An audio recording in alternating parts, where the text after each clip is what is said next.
Welcome to episode 129 of Soccer Over Gotham, Exorcising Bad Spirits edition. We have a great show for all of you. Gary, what do we have in this episode? We have a lot. It's been the first time in a while we had too much to talk about. And so Gotham ends a daunting 3-game road trip with 8 goals, 6 points. Not too bad.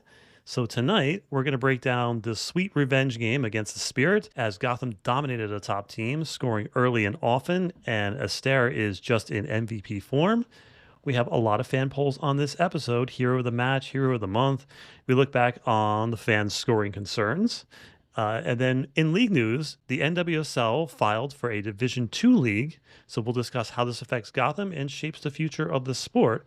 And then we'll look forward to the game this Sunday at home against the now coachless, bottom of the table Chicago Stars.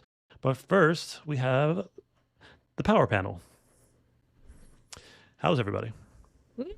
How are you, Jenna? I'm good. Thank you for having me. I know we were talking before recording about that crazy Barcelona Inter Champions League game, and I feel like I'm still like coming down off that high. So this will be a good way to get out my energy. Yeah, first leg. We still one more game, so we'll see. Yes, there is. Yeah, but I'm so happy we're back. I can't complain much, I'm excited to talk about this game against Washington. And I also, I cannot stop talking about the good weather. I was so mad. I was in the office. I was like, oh my God, it's beautiful out there. Why can't it be like this on the weekends? I think it's going to rain this weekend. For the allergies. Yeah. Yeah, that's true. Oh my God. So I didn't drive my car over the weekend and it was just parked. And then on Monday, I went to my car, it was full of pollen. It was yellow. Yep. But it rained over the weekend. So it was like still kind of wet. So it was like a paste, like a yellowish paste all over my car. It was so disgusting. I was so embarrassed to go like that to work. So yeah, right after work, I went to get a car wash and it started kind of yellowish again. Yeah, that's so funny. You're not alone. I've seen plenty of cars like that on the road. Yeah, it's a beautiful day. I just did some planting, did some yard work, went to Vegan Treats, got some soft serve with my girlfriend because she was working from home today, so it was just a good day all around today. Because it's been a week for me. My step grandfather had like an aneurysm, so it was like that's why I didn't post anything like much on like social media and stuff because like too much stuff going on. Yeah, but today was a good day, so okay, I'm taking it. Good, yes. So fans, like, subscribe on YouTube. That's going to help us out grow the show, and that's where we're heading towards. Let's jump to some news because we have a lot to talk about. First, we got Midge on Broadway, which is pretty darn crazy. So, U.S. Women's National Team and Gotham FC star Midge Purse is stepping onto the Broadway stage for one night only, Thursday night, May 1st at 7 p.m., Midge will deliver the opening monologue of the iconic musical Chicago. This special appearance is a collaboration between Gotham FC and the long-running Broadway hit to promote the team's upcoming Broadway night game. It's a fantastic opportunity to see Midge and see a show. Jenna, your thoughts? Well, I will be there, so I will let you know. I will let you know how it goes.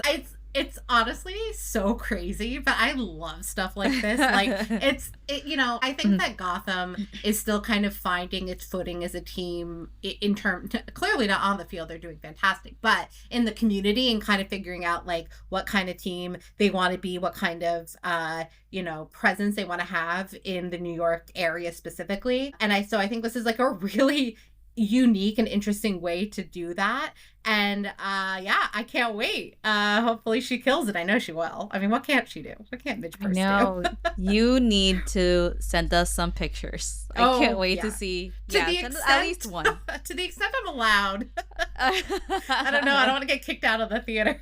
Oh, well, after the show, yes, after the show, there's going to be a talk back. So she'll be answering some questions and talking about her experience and stuff. So definitely we'll get some stuff from that. And I know the team is working on some cool content around it as well. So that's really awesome. really cool event. I can't wait.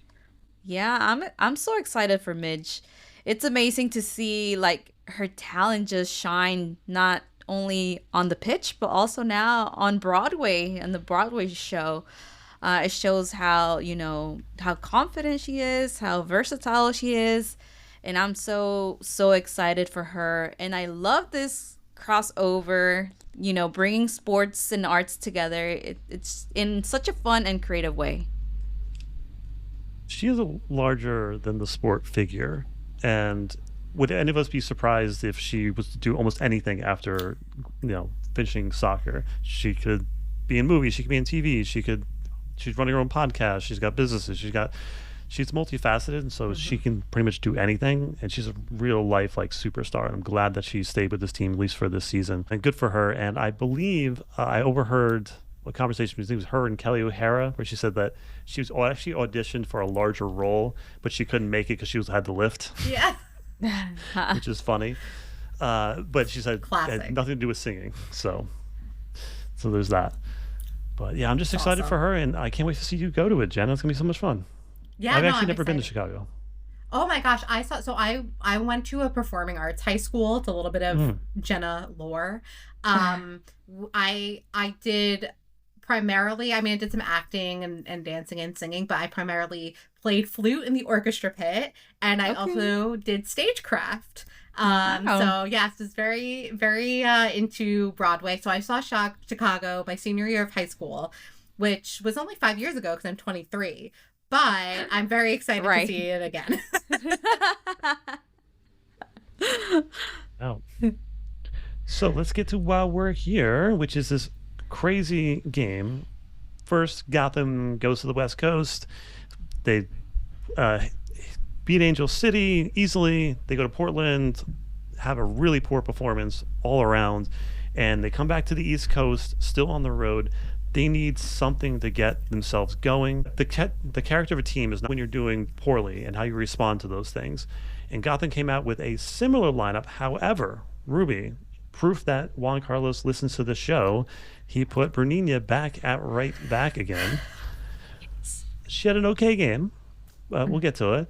Yeah. But it was good to see her back in the lineup again. I know. When I saw that, I was like, I feel that we manifested for Bernina to come back really hard. And I was so happy for her. And hopefully we get to see more of her and get more minutes with Gotham. Yeah, I hope that Carter is the center back until they pull in other players. I think Carter looked very good in this game. Next to Sonnet, had a very good game. Just Jenna, your thoughts on having Carter as a center back, Martin back in her natural position, and Bernina as a right back? Thank goodness.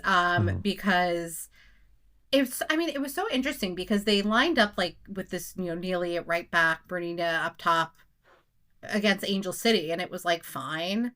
Clearly it worked, but whatever. And then against Portland, it just fell apart. Like that just did not work. So much of the attack was coming up that right side. Like it was just so clear that not only did that formation not work, but not having Neely in the midfield was like such really just changed the way Gotham was able to play. And then thankfully against the Spirit, they went back, and clearly that worked. And after the match, I asked Juan if he switched back to this and started Bernina at right back because that was always the plan because they were trying to get in some rotation, or if it was in response to what happened against Portland. And he said it was both. It was both. Like they had planned obviously some rotation to make sure they are treating the players right over a 3-game week, but also I think it was in response to what happened against Portland, which was yikes. Right.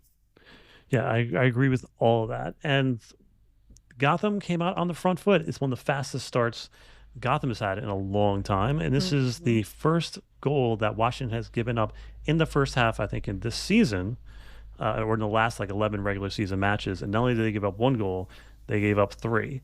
And Gotham was on the front foot the entire time. The first goal, rookie to rookie, great ball from Real, and Shapansky puts it in the back of the net for her first.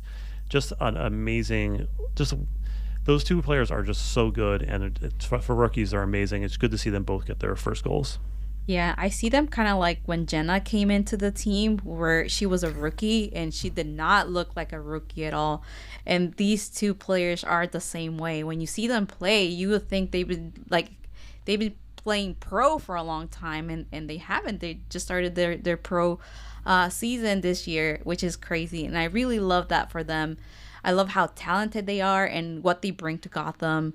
And I'm gonna keep my eye on them, especially on Real, because she is on another level, and it seems to me that she is U.S. Women's National Team material. Yeah, she is the real deal. Not to pun, but I agree with you, Ruby, 100%, and especially as a young player in a team that, and I'm talking U.S. national team right now, needs talented left-footed left backs. Jenna Neiswanger is not getting call-ups right now. She's barely playing at Arsenal. Crystal Dunn's obviously amazing, but, you know, we're going to have to bring in a new generation eventually. Lily Real, if she keeps this up, could very well, in my opinion, be that player. And I think, and she's just fitting into Gotham system so well. That first goal, that rookie-to-rookie goal, a couple things about it I love. First, it was the fastest goal scored this season so far, so that's great. I love that for them. And the other thing is, and I put this on Twitter and or Blue Sky, that the Spirit fans had picked that moment to start singing happy birthday to one of their players, and right literally at the end when they were saying happy birthday to you, Shapansky just nets the goal right in the back of the net. I was cracking up. No. And then there's a video, somebody clipped the press conference and I retweeted it, of their reactions, because I asked them if they knew that they scored that while they were singing happy birthday, and they did not know. They couldn't hear what was being sung, and the reactions are priceless. So nice. It's just a very good all-around goal, feeding into this maybe rivalry, which I think we'll get into in a little bit. Exactly. Definitely gonna get into that. Yeah, Gotham definitely came with the presents and the gifts and started scoring. Then it's been, for the month of April, as we'll get into a lot on this podcast, it is the Esther show. She is simply clinical. A high turnover by Jace, which was awesome. Great way to cut down on space and force a turnover. It was a soft but true penalty. It was a true penalty. Esther puts it in the right corner, gives it to the crowd a little bit. And I was kind of happy that Esther is feeling herself and giving it a little bit. And we'll talk about the rivalry a little bit, but those little moments matter and things like that. And then Shapansky puts another ball in the perfect spot, and Esther drags her defender into the pile and then cuts off the pile. And you can see as she's heading the ball in, you can see a player like trying to get around the other players to try to find Esther. But just what a header right into the back post, just perfect. And she's just simply on fire and unstoppable. Yeah, it's been insane to watch her go. And I went on the Hey Spirits podcast. They're never having me back, they said. Sorry, guys. Sorry. But one of the things we talked about on there is Esther's height. She is only 5'3". So we're like, what makes her so good at those headers? And what you just described, Gary, to me is it. It's her ability to maneuver in the box to exactly where she needs to be. And then just has striker's brain / like the best neck muscles in the world, and can just flick those goals like at the near post into net. And she's just absolutely on fire. And in addition to her being in great form, she's getting amazing service from Gabby Portillo, Sarah Shapansky, Lily Real. So it's just clicking right now, and it's so fun to see. Yeah, it's so fun. And I just want to tell you that you can always come to our podcast, Jenna. It's okay. Thank you. But besides that, right now Esther is she's on an absolute tear right now, scoring 7 goals in 4 games and matching an NWSL record. It's nothing small, it takes a lot of work, and she's proving to be a game changer for Gotham. I think her form and her style of play is so electric. And it's so incredible to watch her play and just dominate. We didn't get to see that last year because she was injured last year and she had surgery. But now what we're seeing, I hope she wins the Golden Boot. I'm sorry, Gary. I didn't mean to cut you off. I was actually just having a meeting with some of my Sports Illustrated colleagues a couple days ago, and my friend Theo said, Jenna, you put in our Sports Illustrated like season preview that you predicted Esther to win the Golden Boot, and I thought that you were just like, being Jenna. Guessing. Like just to be different because everybody's picking Chewinga and Banda, but I don't know. I was like, something in me was like, this is gonna be her season. I just like felt really good about it. And there's one other thing I was gonna say that I totally forgot. Oh, she's only been with Gotham for what 2 seasons technically, like one full, 1.5 and a half, and she's already tied for like the second highest goal scorer in club history. Yeah. And I think, I forget who the first, it might be Kelly O'Hara, or is it Sam Kerr? I forget. If you think about last season she was out a lot of, I think like a few months, but she was out for a good time. Yeah. And when she came back, she ended up with 9 goals in the season. And she was a top goal scorer for Gotham. And she was injured. So that's the interesting thing, that she was top goal scorer for Gotham last year with 9 goals. And she was injured. So now that we have her healthy, I don't know, we have to talk to all the health gods or whatever. Just keep her keep her good. Bubble wrap her. I don't know. We need her. Yeah.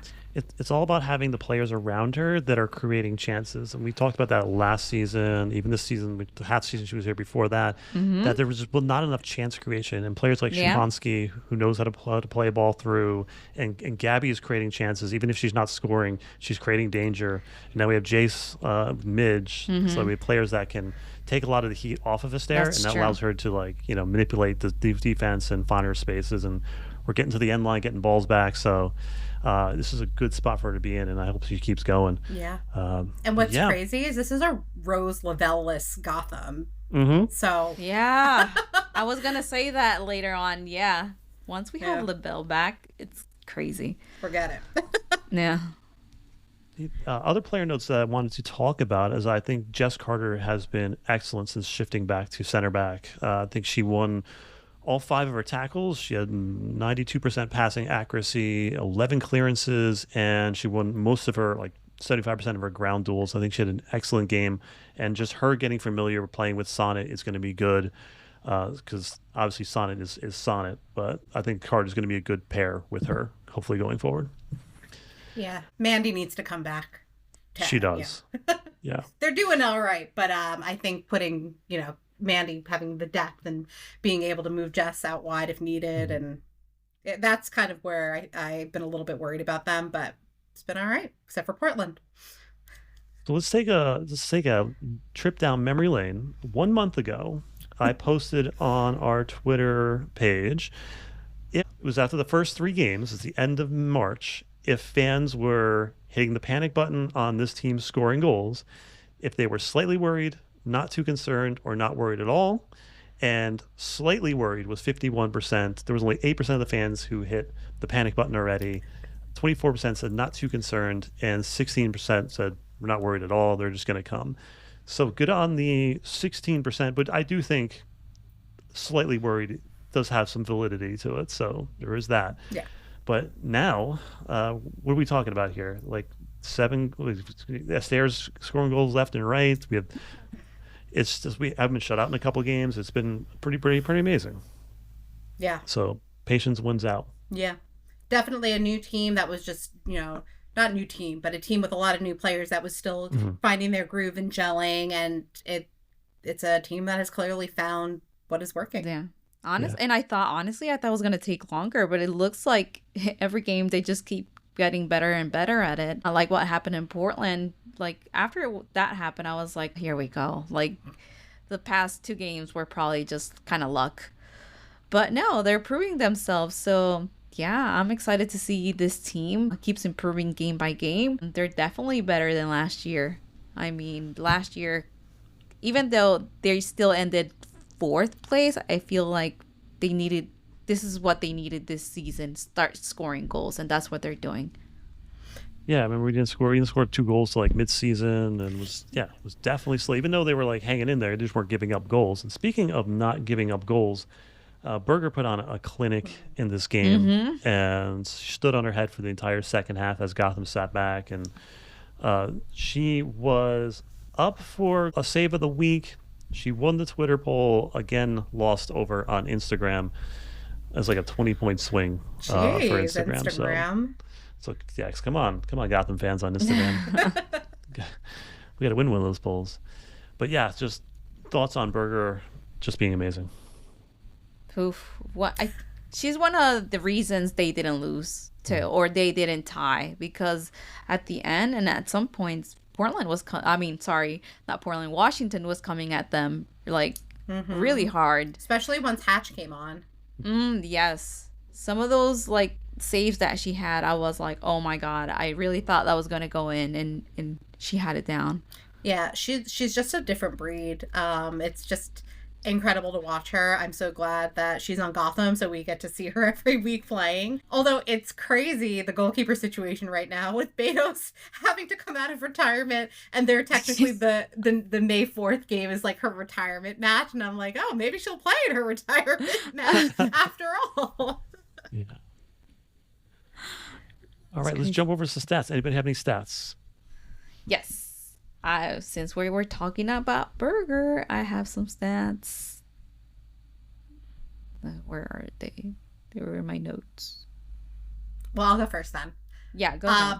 My stat is 7, and 7 is the number of goals that Esther has scored and puts her as the leader of the Golden Boot race. I know we've already talked about this. I'm so impressed by it. And every once in a while, I think it was the 2022 season where I think Ashley Hatch won the Golden Boot with only 11 goals, which is like wild to think about now. And it's just, to me, what I see happening in the league is, with more international players coming, the likes of Chawinga and Banda and Esther, we're just getting an influx of talent in this league, and going from 2022 where it was just like a real low scoring year to having already 7 goals in week 6 for your Golden Boot leader. So that's my stat of the week. I wonder if she'll be able to like pass the record by Chawinga and Sam Kerr? Well, Evelyn. Yeah, Evelyn. The most. Yeah. Okay. It was another brace for Esther in 10 minutes. Yeah. Crazy. Yeah, it's craziness. That's crazy. All right. I found my stat. Yay. So since we were talking about Berger with 3 saves in the match, 10 recoveries, and she had 60 touches that night. So not bad at all. Here's some crazy stats. These are from 3 are from the Gotham email they send out, and then I have one of my own stats. But Gotham has now kept a clean sheet in 3 of their last 7 matches. Only Kansas City has had more clean sheets this season. Gotham is now 20-0-4 when scoring first in the NWSL regular season play since the start of 2024. And head coach Juan Carlos is now 33-1-7 in all NWSL competitions when scoring first, and 21-1-3 when leading at the half. That is a pretty crazy stat to have. That really is. I have to hand it to Gotham's comms team for putting a lot of those stats in those emails. They're really, really helpful and interesting, and I put a lot of them in my Substack when I can get to game recaps. So shout out to the Gotham comms teams for giving us some cool stats. Let's circle back on Lily Real.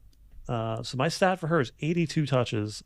I haven't seen a player like that involved from the left side since early Jenna Neiswanger. And let's talk about that. It's interesting to go from Jenna, who was like one of the more like smaller, more technical left backs, to this. How would you describe Lily? Like, I think like marauding is probably like the the best way to describe her. She's taller. She's more imposing. She can be a little bit more physical. And she's quick. She's got like a long stride. I was noticing, and she's just a very different profile of player. But again, it's Juan Carlos Amaro saying, "Oh, you are what was she, center back? You're left-footed. Let's put you out wide and see what happens." And it works. Yeah, there was one point during the game where she was on an island with one of Washington's players and just picked their pocket in like an open field. And I'm just like, how does she do that so easily? She's such a good tackler, and obviously when she starts getting forward, there's like she's unstoppable as far as like it's like an unstoppable object just going forward. Emma Hayes, where are you? Yeah. Well, she did get her called up to the U23, so so hopefully. And Shapansky. Yep, and Shapansky. So hopefully, the two of them keep going as they're going, and they'll get some call ups. But yeah, she's been phenomenal, and I'm so happy for her because I know she had a tough break in that first home game with that own goal, but she did not let that break her or stop her, and now she's a candidate for Rookie of the Year. No doubt, and. Player of the match obviously was Esther. Berger got 34%, so good on Berger. She was very, very important in this match, but this whole month has been all about Esther. Yes. Again, she's got 7 goals on the season. The next closest has 4 goals, and that's Banda and Ashley Hatch. So she's on a whole nother level right now. She's on an Esther. Yes. Yes. Cut that out. You can keep it. Esther is on an Esther. The Exterminator, right? Exterminator. I also tweeted that she gets Esther, AIR, when she gets her header. So I feel like there's a lot you can do with that. And then you can do Esther, capital HER. Perfect. Yeah. So possibilities are endless. Wow. Esther-taining. Esther-taining. Oh, okay. Right. I'll see myself out. Okay. All right. Standings. KC Current are still at the top, tied with Orlando with 15 points. Yes, also, I got what I wanted. Crazy Courage game. Sorry, not to interrupt you, but that Kansas City, North Carolina game was insane. All right, sorry, continue. Wild. That in the Orlando game was wild too. Yeah. Yes. With the KC Currents, I got what I wanted at the last week's games. I said I wanted the Courage to finally get knock them down, and they did. Good on Ashley Sanchez. Fantastic work late in the game to do that. Wow. But awesome. I stood up off my couch. And Gotham is still rounding out the top 4. I think it's going to stay like that for a long time. And then at the bottom is the Chicago Stars, who Gotham ends up playing next. Then we have a decent schedule coming. So Gotham is home at Chicago Stars, and then they are away at Racing Louisville, who's got some issues. San Diego's a decent team this year, but I think they are also in that same category as Angel City, where they're going to start playing some of the better teams soon. We'll see how they fare. But then, rounding out May, we go to the CONCACAF W Champions Cup. I'm excited about that. I know. But this game that we just saw, we posed to the fans because it feels a little bit forced from the league to call this a rivalry. And I've only been a fan since like 2016, 15-ish. So I don't have that long-term view of it. Pretty long-term. It's only 2 years after the league started. Yeah. So I don't know if it started that way, but I always felt these games didn't have that rivalry feel to them. However, this game we just had a little bit of it. Mm-hmm. It did. Mm-hmm. There was some energy in it. The crowd was lively. And there's 2 ways to build rivalries. There's we're close to each other, so we're rivals thing. I get it, yeah.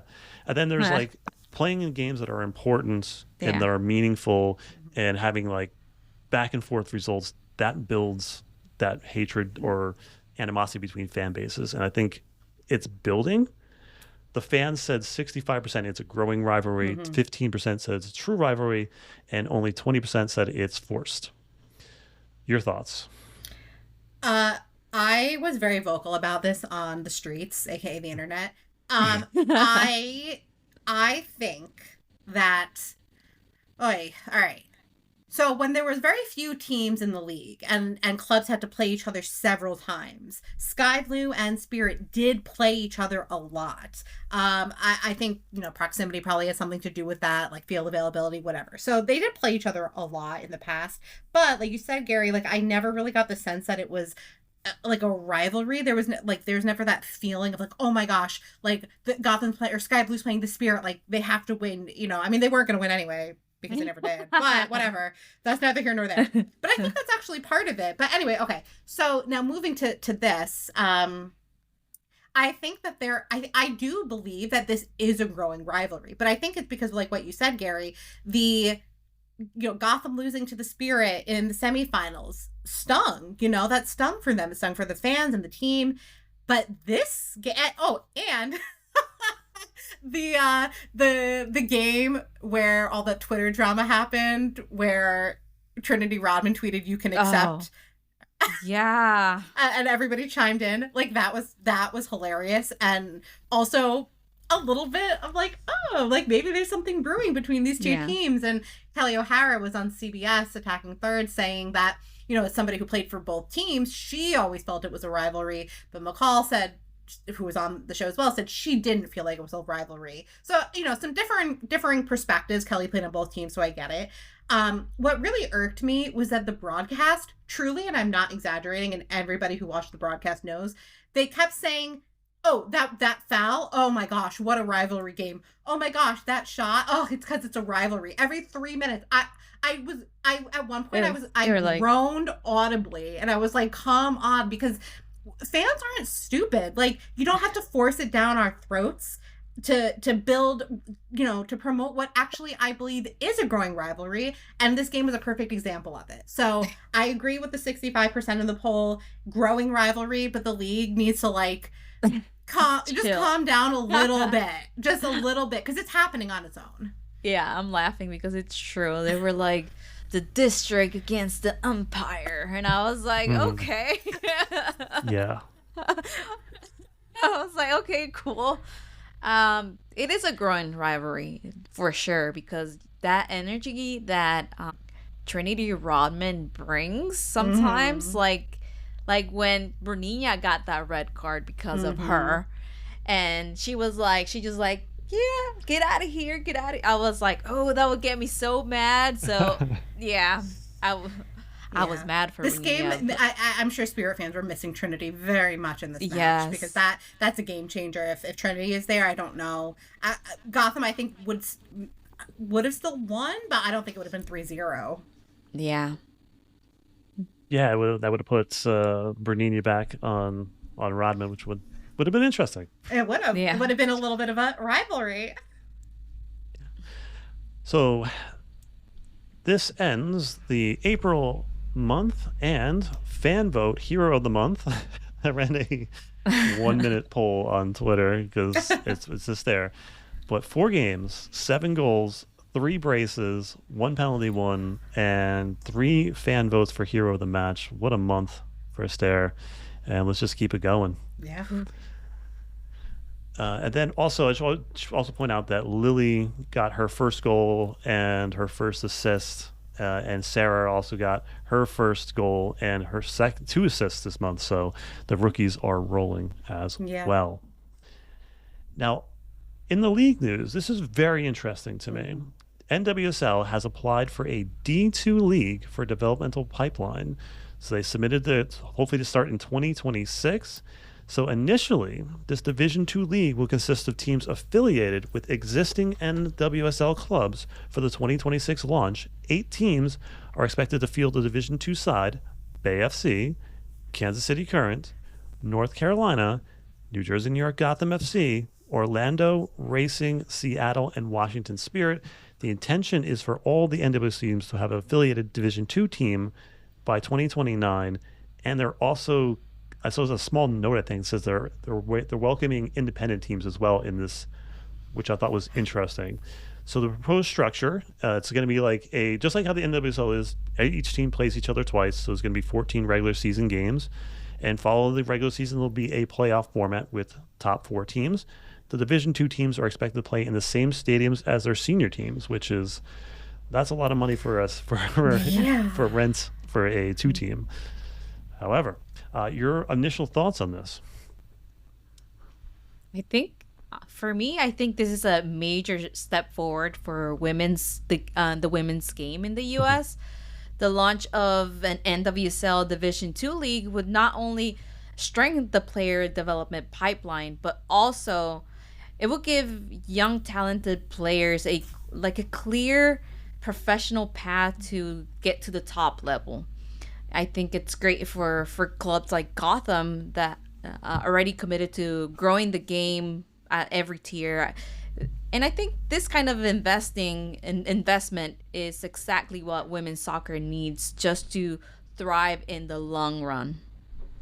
Yeah, I agree with that 100%. My only thing is I'm just skeptical right now about the plan. 2026 is in like 3 seconds. Yes. So I just don't know how this is all going to come together so quickly.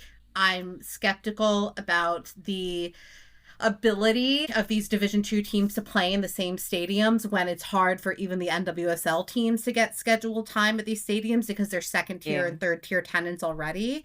I'm skeptical about the coaching infrastructure, the players are going to recruit.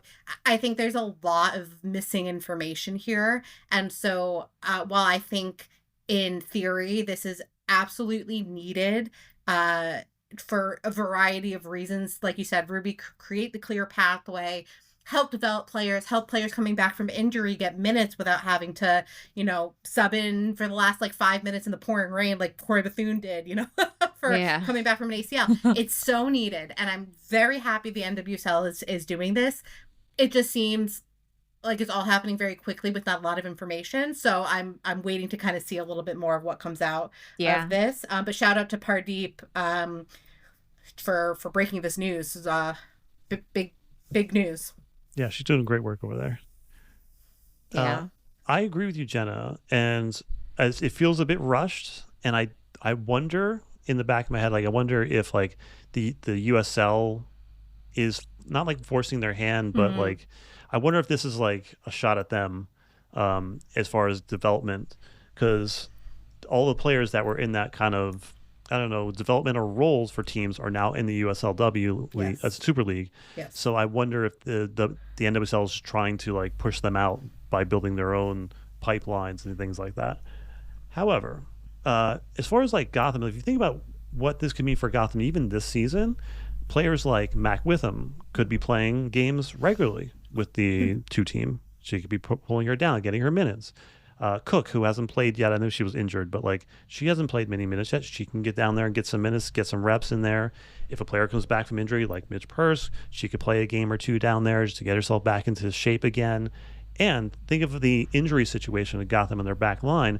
If you have a whole nother team with players that are coached in this system, you're going to be able to pull players up for a couple of games, put them back down when you're done needing them. So it helps this team out in immense ways. So I'm super excited for this, but I do agree with you, Jenna. It does feel like it's a bit rushed. Yeah, but like you said, there's so many positives to this if it's done correctly. For example, Gotham always has training players that come in throughout the year. Sarah Shapansky was one of them. She trained with Gotham for a little bit during last season. So, she was in college, granted, so I don't really know how that would work with the Division 2 team. I don't know what types of players, or I assume it would be very similar to Super League. Not like USLW, which is primarily college students who are off for the summer. That's usually who plays in USLW. So, but the ability to go between the 2 teams, it reminds me, even though this was not by any means the same, in 2021 when Gotham partnered with Downtown United Dusk and they had the Gotham Reserves. It wasn't really a true reserves team, but before Delaney Sheehan signed with Gotham, she played a couple games with the Gotham Reserves, and Becky Tweed, who was an assistant coach at Gotham, would coach that team. So it was kind of almost like a precursor to what could be happening here, and I think there were some really good things that came out of that. So hopefully it's all done correctly, but I think that this is what needs to happen for the growth. I know. We're trying to stay positive. Hopefully it all goes as planned. Yes. So let's jump over to this game. So first, breaking news today, Chicago Stars have parted ways with head coach Lauren Donaldson. And they said they're grateful for Lauren Donaldson for his culture, respect, and sense of self-belief and help build within our squad. We appreciate his work and wish him the best for the future. However, I found one quote I thought was really interesting. First, I just want to say that the roster that was built this season for Chicago is just not a competitive roster. I'm not putting on the players. I just feel like there's just not enough growth, and it felt like they were banking on Swanson to save them. It was Mal in a dream, basically, and a listener. Yeah, and I'm not putting down the players. No. I just think they could have done a lot more to build up their roster. They took a lot of cast-offs in a way from other teams, and and this quote here got to me just from the ownership. And it said, I do think that we need to get in and really get engaged and get a better sense of the lay of the land because there are some things we're going to need to address, Ricketts told CBS Sports. Now? Yeah, I had the same reaction. They came in here with like, we're going to be this, we're going to be this, we're going to build this, we're doing this. And then now it's like, we should probably get engaged with the team a little bit. It's like, okay. They don't build themselves. So I feel like the coach was left, was sold short, and the team was sold short this season. Yeah, and it's not a good look. I agree. I think, I don't know. I mean, I think there's a bigger conversation that we could have about, when new owners come in with, all these grandiose ideas, and then they get into the nitty gritty of it and discover it's actually a lot of work and money and investment, and maybe some things are working. And I think this happened with Gotham a little bit. It's like 2021, it was working just enough. And then in 2022, it all fell apart. And Yael has been very honest about that. Like, they needed that kick in the butt, that wake-up call in 2022 to really turn it around and on the field and get those results. I think with Lauren, it's tough because I think the coaching wasn't the main problem, but it wasn't not a problem, so it's like, is he a bit of a scapegoat for some of the larger issues happening? Yeah. But at the same time, I think a new coach is something that the team is going to need. So I think it needs like a top down, approach here with the Stars. Former Gotham player Mike Tane's there. And when she's on the field, they look all right. But it definitely is a roster that was counting on having Mel Swanson available. Yeah. Can we get my Tani back? That would solve a lot of problems. I know. They could really use her right now. Yeah. Her versatility. She could play on the outside back. She can play in the center back role. She could reprise her Ali Krieger and with like Ali Krieger with Sonnet. I think she could have been good there. Yeah. She can score from like almost half field. Hey, but I know that was a lot. That loss bummed me out because I think not only is Maitane like a really talented, versatile player, but is like clearly like a locker room gem and brings a lot of energy to a locker room. But I think Gotham's doing all right. They seem to be a pretty tight unit, actually. But anyway, back to the Stars. So thoughts. Just one last thing. There was two last things. One, it seems to be that this is a results-driven thing, and just want to put that out there. It seems all the sources that I've been reading from say it's not like a discipline thing. It was definitely a results-driven decision by the team. So that's something hopefully we don't have to worry about. I could be wrong, but that's everything I've read suggests that. And there was some comments about like he never had his like A license, which who cares, right? Who cares if he doesn't have his A license? Do you know how expensive to get an A license is for a coach? Yes. This might be a little bit of ignorance on my part, but is there anything in the CBA about the licensure of the coaches? I'm just not sure. I don't know if they have to have their A Pro license. I don't know. I have to check. Yeah. I think gosh, this is a total tangent, but I think if there is a coach that is good enough and teams can sponsor them to get their A licenses, like they should do that. Right. Yeah. Absolutely. So your thoughts on this matchup? We're going to hopefully have some fun over at Sports Illustrated Stadium this Sunday in the rain, looks like. But I don't know. What if they get that like manager bump? You never know. Maybe Jenna Bikes finally scores a bicycle kick. I don't know. Who knows? Yeah, if anybody scores on us, let it be Jenna Bike. She hasn't even been playing, right? She's been injured or something? I think she's nursing a knock. Yeah, I haven't paid too close attention over there, but she has not been starting for sure. But is it supposed to rain? That stinks. Yeah. Hopefully there's no rain delays. That'd be a classic. No Jenna Bike, no party. That's gonna have a bad season. But yeah, so like I think this is set up to be a letdown for us. So I mean, Gotham could either score 10 goals or it could be like a 1-0. Chicago just packs the box and defends for their lives, and could be that kind of game too. So you don't know. It's the assistant coach that's jumping in as the head coach, so maybe they're going to play the same way as they were before. Who knows? But any manifestations before we head off? A win at home. Why not? Yeah. Another Esther brace. Yes. A first Esther hat trick. How's that? Ooh. Doubling down. Ooh. I like that one better. Me too. Okay, we're all three of us are putting our energy into an Esther hat trick. Yeah. So, any random thoughts before we head out? I don't. Random thoughts. I thought I saw on Instagram that Savava had her child. Oh, yeah, I saw that too. Okay. Oh, right, congrats, Fava. That's awesome. Yeah. Congratulations. Yeah, so good for her. her. I saw that too. There's been a lot. Kristen Edmonds had a pregnancy announcement. Sabrina Flores had a pregnancy announcement. Yeah, something's in the water. I didn't know about Kristen Edmonds. Wow. Yeah, congrats. I just saw it like early. Right? Did you see that, Gary? Or am I? I did see that. Okay, I just gaslighting myself. Yeah. So when she left the Florida team, I was talking to her mother. We talk to her once in a while. She's a really nice person. Yeah. And she said there was an announcement coming, but she wouldn't tell me what it was. I was like, okay, fine. So I guess that was it. Okay. This is all making sense now because it was so sudden when she left. Right. And she was playing a lot, and I was like, oh, okay. I really like Kristen Edmonds. Great player, great person. Yeah, absolutely. So congrats to all. Yeah, I should try to get her back on the podcast. That'd be fun. Yeah. Yeah. All right, so we will see you all on Sunday at Sports Illustrated Stadium. So let's go. Let's go. Wear your raincoat.